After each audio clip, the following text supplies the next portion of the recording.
Night in the Woods is a 2017 narrative adventure game developed by Infinite Fall and published by Finji.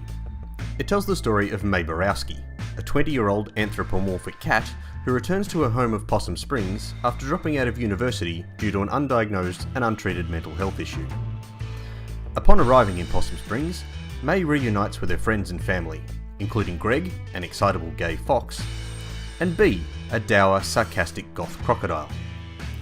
Possum Springs is in decline, with businesses closing and youth leaving town as they come of age.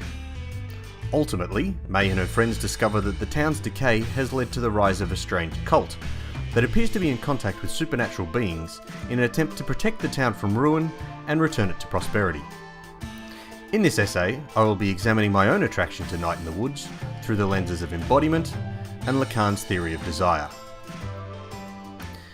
Embodiment can be understood as the degree to which the player is putting themselves in the place of the player character. It's the process by which the player starts to identify with the player character to the extent that they can begin to think of themselves as the player character. Many games therefore present as a power fantasy, allowing the player to act out a fantasy life unlike the one they live. May is not a power fantasy. In fact, she has limited ability to deal with the challenges that she faces, ranging from her own mental health issues to the decline of her hometown. I closely identified with many of the problems facing May and Bee in particular. When I was 21, I dropped out of uni for a brief time due to mental health issues, and returned home in the same way as May has. I found that my hometown had changed, and that I had as well, in such a way that the town I pictured as home was no longer there. And similar to Bee, I sometimes feel as though I am trapped in a job that I do not enjoy, waiting for a new opportunity to come along, knowing that any change relies on factors that are largely beyond my control. Being able to so closely identify with the issues facing the central characters helped me to embody their experiences, even though I never felt as though I was playing as the central character. This is more a case of the game imposing its ideas on me and affecting me emotionally than of me imposing myself on the game's world.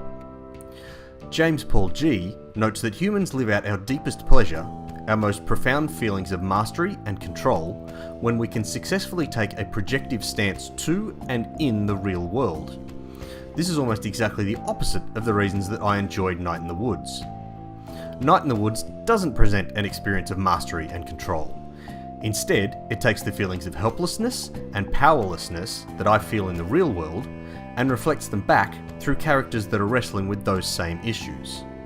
Rather than giving me an empty vessel to place myself within, Night in the Woods presented fully formed characters with very similar issues and conflicts to me, allowing me to identify and ultimately to embody the characters. Lacan describes desire as the want for something else, a continually deferred desire that can never really be acquired. Desire resides in the unconscious and acts as a driving force for many actions. Characters in Night in the Woods are defined by desires that cannot be achieved. May cannot return to the town she grew up in because that time has passed.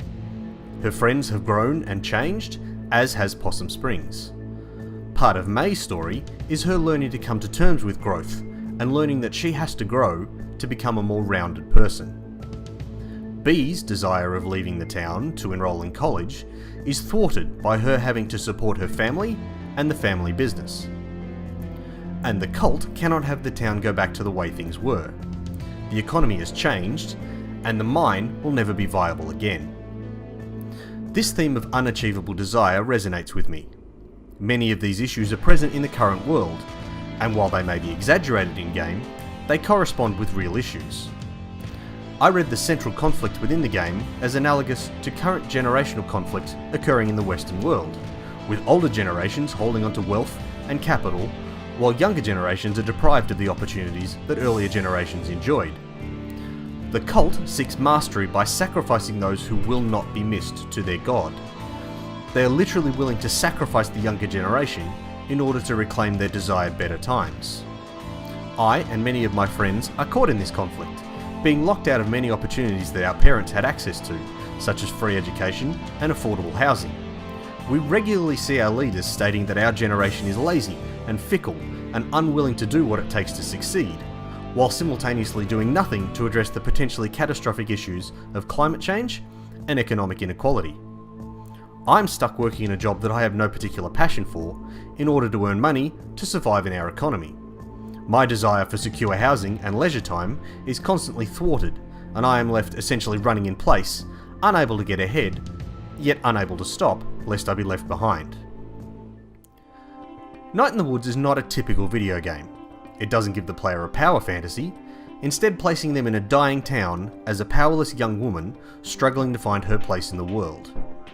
It seeks to affect the player by having them identify with the struggle of the characters, rather than having them change their world. And it examines themes of unachievable desire and want in a world that leaves you unable to achieve them. I found Night in the Woods to be a deeply affecting experience.